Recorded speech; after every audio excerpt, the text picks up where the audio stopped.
Chers amis, chers collègues, bonjour à tous. Nous allons commencer cette séance académique du mercredi 25 novembre 2015 sous ma présidence, Georges Mention et non pas Henri Judet, comme a essayé de le noter Henri, notre vice-président. C'est une forme de putsch. Bon, plaisanterie à part.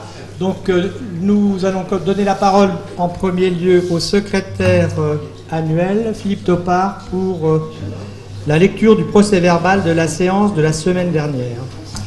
Monsieur le Président, Mesdames, Messieurs, la semaine dernière, la séance de l'Académie était consacrée à réhabilitation rapide, post-opératoire et chirurgie ambulatoire. Quelle similitude, quelle différence. Mais auparavant, notre Président Georges Mention nous a parlé d'une étude réalisée dans son service et montrant les difficultés réelles de la chirurgie du rectum après le traitement du cancer de la prostate, qu'il s'agisse de radiothérapie et ou de chirurgie, difficultés particulièrement importantes après la chirurgie, avec une question de votre serviteur. Et puis ensuite, la session était modérée par Corinne Wons, avec des intervenants qui étaient Pascal Alfonsi, François Dravet, Gilles Cuvelier, Lionel Rébibaud, Jérôme Villeminot, sur des sujets variés en réhabilitation rapide et en ambulatoire, mais les intervenants ont surtout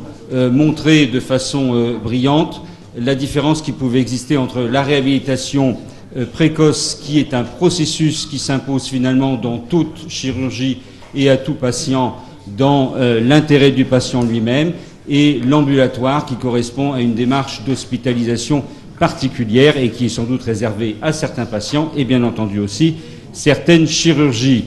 La discussion animée comme d'habitude avec Corinne Wons a fait intervenir François Dubois, Fabrice Ménégo, Georges Casanova, Yves Chapuis, Richard Villet, Jean-Pierre Lechaud, Xavier Martin, Gilles Bontemps, Jean-Pierre Bétou et votre serviteur. Merci, Monsieur le Président.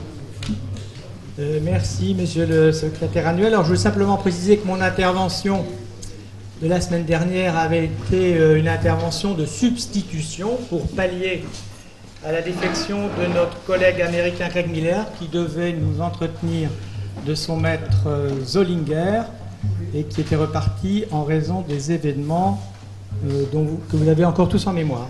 Ce n'est que partie remise, je pense qu'il aura l'occasion de revenir. Je donne maintenant... Alors, je soumets à votre approbation ce procès-verbal. Qui s'oppose? Qui s'abstient? Pas de remarques. Bon, le procès-verbal est adopté à l'unanimité. Je donne maintenant la parole pour les informations au secrétaire général. Alors, il y a 3 informations. La première concerne une exposition de l'Association des artistes acteurs de santé, 62 avenue de la Grande Armée, à l'espace Christiane Peugeot, à l'invitation d'Yves Chapuis. Vous êtes tous invités d'une part à visiter l'exposition, d'autre part au vernissage le jeudi 3 décembre à partir de 18h. Je suis allé hier représenter l'Académie et notre président à la réunion de l'Académie des sciences qui distribuait ses grands prix. J'ai été très très impressionné par la qualité de ces prix. J'en ai retenu 2 qui nous concernent. Le premier a été décerné au professeur Piazza de Bordeaux, qui est un neuropsychiatre, sur son travail sur l'addiction. Vous savez que je suis très intéressé par l'obésité, qui donc est une forme d'addiction à la nourriture. Il a décrypté toutes les phases du processus d'addiction, depuis l'idée de vulnérabilité individuelle jusqu'au mécanisme biochimique intime. Avec des collègues de diverses disciplines, il est en train de mettre sur pied une véritable théorie de l'addiction, mais il n'y a pas encore de traitement médicamenteux utilisable de manière efficace en dehors des traitements comportementaux que vous connaissez. La deuxième personne est une jeune femme, le professeur Bernet, de Lyon, qui s'intéresse aux cellules cancéreuses.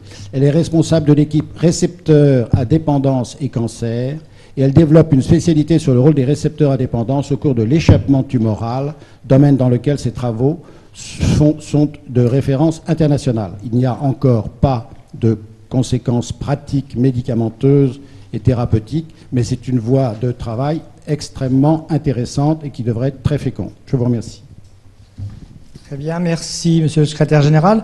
Je voudrais vous donner une autre information en complément de ce qui a été dit par rapport à l'addiction. C'est la tenue le jeudi 3 décembre à l'Académie nationale de médecine d'une journée entièrement consacrée à l'addiction des professionnels de santé et qui est co-organisée par le professeur, je crois, Sicard de l'Académie de médecine. Vous êtes tous les bienvenus à cette réunion.